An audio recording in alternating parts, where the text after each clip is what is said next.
I request the Minister for the Panchayat Raj to move the motion for the leave to introduce the Telangana Panchayat Raj Bill 2025. Honorable Speaker, sir, I beg to move for leave to introduce the Telangana Panchayat Raj Third Amendment Bill 2025. The motion is moved. The question is that the Telangana Panchayat Raj Bill 2025 Bill, Third Amendment Bill 2025 is introduced. Honorable Speaker, sir, I beg to move for taking into consideration of the Telangana Panchayat Raj Third Amendment Bill 2025. Those who are for the motion, please say yes. Those who are against, please say no. Yes, have it, yes, have it. The motion is carried and bill is introduced.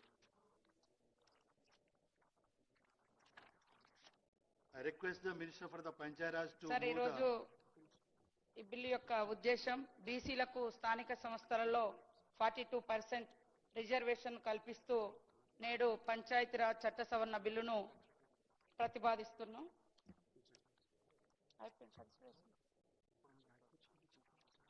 I request the Minister for the Panchayat Raj to move the motion for the taking into consideration of the Telangana Panchayat Raj Bill 2025.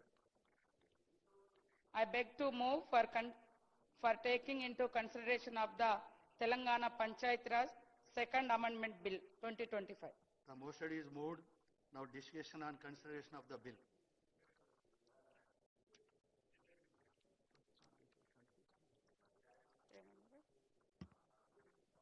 Panchayati Raj స్థానిక సంస్థలలో 42% reservation కల్పిస్తూ చట్ట సవరణ బిల్లును ప్రతిపాదిస్తున్నాం sir. గత ప్రభుత్వంలో 2018 పంచాయతీరాజ్ చట్టంలో రిజర్వేషన్లను 50% పరిమితం చేస్తూ బీఆర్ఎస్ ప్రభుత్వం చేసినటువంటి చట్టం చేయడం జరిగింది. దాంట్లో 285A నిబంధన మరి సీలింగ్ పెట్టడం జరిగింది 50% వరకే. దాన్ని మరి ఆ చట్ట సవరణను ఆ సీలింగ్ ని ఎత్తివేస్తూ ఈరోజు యొక్క బీసీలకు మా ప్రభుత్వం ఏదైతే కట్టుబడి ఉందో 42% రిజర్వేషన్ స్థానిక సంస్థలలో ఉద్యోగ ఉపాధి అవకాశాలలో కల్పించాలని దాన్ని ఈరోజు మరి చట్ట సవరణ ద్వారా తీసుకురావడం జరుగుతా ఉంది సార్. ఇప్పటిదాకా కూడా చాలా డిస్కషన్ చేయడం జరిగింది.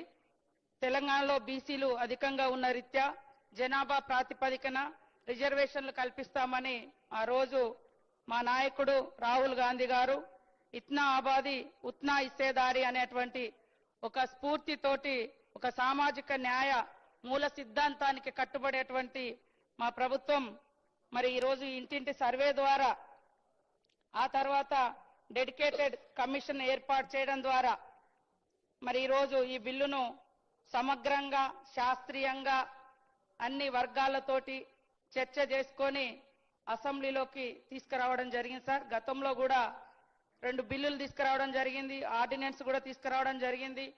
ఇవన్నీ కూడా చాలా రోజులుగా మరి రాష్ట్రపతి దగ్గర పెండింగ్ లో ఉండడం జరిగింది. కాబట్టి ఈరోజు మళ్ళీ అందరి సమక్షంలో ఈ సమావేశంలో ఈ యొక్క సవరణ బిల్లును తీసుకొస్తున్నాం. కాబట్టి మరి అన్ని పక్షాలు బీసీల ప్రయోజనాలను ఆర్థిక సామాజిక రాజకీయ ప్రయోజనాలను దృష్టిలో పెట్టుకొని ఈ చట్ట సవరణ బిల్లును ఆమోదించాల్సిందిగా కోరుతా ఉన్నాం.